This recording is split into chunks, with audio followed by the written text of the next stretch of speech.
تمام علماء حق کے بیانات اور وظائف سننے کے لیے چینل کو سبسکرائب کریں۔ جزاک اللہ خیر۔ بسم اللہ الرحمن الرحیم، الحمدللہ رب العالمین والصلاة والسلام علی رسولہ الکریم وعلی آلہ واصحابہ اجمعین، اما بعد۔ حضرت مولانا راحت علی صاحب نے جو نصیحتیں فرمائی ہیں، اللہ تبارک و تعالیٰ اپنے فضل و کرم سے ہم سب کو ان پر عمل کرنے کی توفیق عطا فرمائے۔ اس وقت ایک مختصر بات آپ حضرات سے عرض کرنی ہے، وہ یہ کہ یہ کورونا کی وبا جو کافی عرصے سے ہمارے ہاں چل رہی ہے، بلکہ پوری دنیا میں، تو اس کی ایک دوسری لہر آج کل آئی ہوئی ہے، اور ڈاکٹروں کا کہنا ہے کہ یہ پہلے سے زیادہ شدید نوعیت کی ہے، اور خود ہمارے جاننے والوں میں، اصحاب مدارس میں، مساجد کے سے تعلق رکھنے والوں میں ایک بہت بڑی تعداد اس وقت اس کورونا کی بیماری میں یا مبتلا ہے یا وفات پا چکی ہے۔ اس وقت مجھے ہمارے ایک بہت ہی محسن ڈاکٹر ہیں، ڈاکٹر عبدالباسط صاحب، جو بقائی اسپتال کے ذمہ دار ہیں اور تبلیغ کے نمایاں ساتھیوں میں سے ہیں، اور بہت متدین ہیں۔ دارالعلوم میں بھی انہوں نے دور حدیث کیا ہے، اور خاص طور پر شکر کے امراض کے ماہر ہیں، دنیا بھر میں ان کا نام ہے۔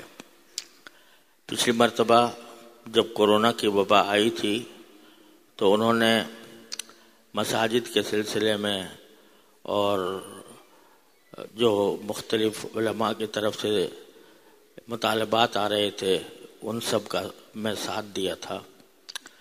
اس وقت مجھے ان کا ایک پیغام موصول ہوا ہے جس میں انہوں نے کہا ہے کہ اس وقت کورونا کی وبا قابو سے باہر ہو رہی ہے، اور صورتحال یہ ہے کہ کسی بھی ہسپتال میں کوئی ایک جگہ بھی، کسی ایک مریض کے لیے بھی جگہ خالی نہیں ہے، اور جو مریض آ رہے ہیں وہ باہر پڑے ہوئے ہیں۔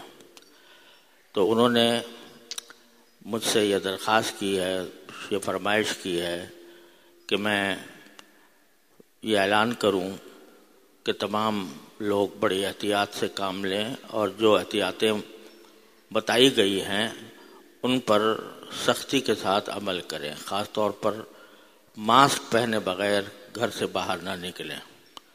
اس وقت ہمارے جاننے والوں میں مولانا عاصم ذکی صاحب رحمۃ اللہ علیہ، جو دارالعلوم جامعہ علوم الاسلامیہ بنوری ٹاؤن کے بڑے مقتدر اساتذہ میں سے تھے، ان کی وفات اسی میں ہوئی ہے، اور بھی ہمارے حضرت مولانا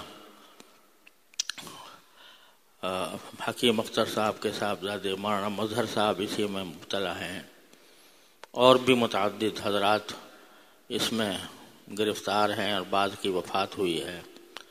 تو ایسی وبا کی حالت میں اس میں کیا تکلف اور کیا پریشانی ہے کہ ہم ان ہدایات کی پابندی کریں کہ ماسک کے بغیر جمع نہ ہوں، خاص طور سے جہاں پر اجتماع ہوتا ہے، مساجد میں، مدارس میں۔ مفتی عبدالرحیم صاحب کا پھر میرے پاس پیغام آیا ہے، جو جامعۃ الرشید کے معتمم ہیں۔ انہوں نے بڑے دردمندانہ انداز میں وہ واقعات گنائے ہیں جن میں ہمارے تعلق والوں میں، یہ تبلیغ والوں میں یہ بیماری پھیلی ہوئی ہے، اور بہت ہی موت و حیات کی کشمکش میں ہے۔ یہ بھی سمجھ لینا چاہیے کہ بیماری کے اس کے 3 درجات ہوتے ہیں۔ ایک درجہ ایسا ہوتا ہے کہ جس میں صرف کھانسی نزلہ ہی ہوتا ہے، اس کے علاوہ کوئی اور بھی تکلیف نہیں ہوتی، اللہ تعالیٰ کے فضل و کرم سے وہ جلدی ختم ہو جاتا ہے۔ اور دوسرا درجہ وہ ہوتا ہے جس میں سانس رکنا کے اندر رکاوٹ پیدا ہو جاتی ہے، یہ خطرے کی علامت ہے۔ اور جن لوگوں کو یہ تکلیف ہوئی ہے، میں خود جانتا ہوں کہ انہوں نے کہتے ہیں کہ ہمیں اپنی زندگی میں کبھی ایسی اذیت نہیں ہوئی تھی. تو بعض اوقات وہ آکسیجن لگانے سے، دواؤں سے کچھ بہتری اس میں آ جاتی ہے، لیکن اگر وہ بڑھ جائے تو پھر آخری علاج اس کا وینٹیلیٹر ہے، اور وینٹیلیٹر آپ جانتے ہیں کہ وہ کوئی حقیقی علاج نہیں ہے. اسی میں بعض اوقات لوگوں کی موت واقع ہو جاتی ہے. کوئی اللہ کا بندہ ہے جو بچتا ہے، لیکن بچنے کے باوجود اس کی زندگی انتہائی کربناک رہتی ہے ایک عرصہ دراز تک.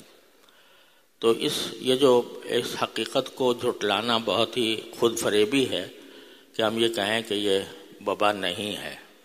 وبا موجود ہے، اور یہ کہنا بھی کہ مدارس اور مساجد میں نہیں ہے یہ بھی غلط ہے. بہت سے مولانا مفتی عبدالرحیم صاحب کہتے ہیں کہ ہم نے 70 طلباء کو کرونا کی وجہ سے اپنے گھروں میں واپس بھیجا ہے.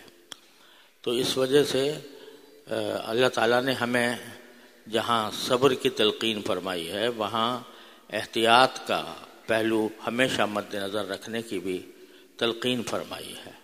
لہذا احتیاط میں کوئی کسر نہیں اٹھا رکھنی چاہیے.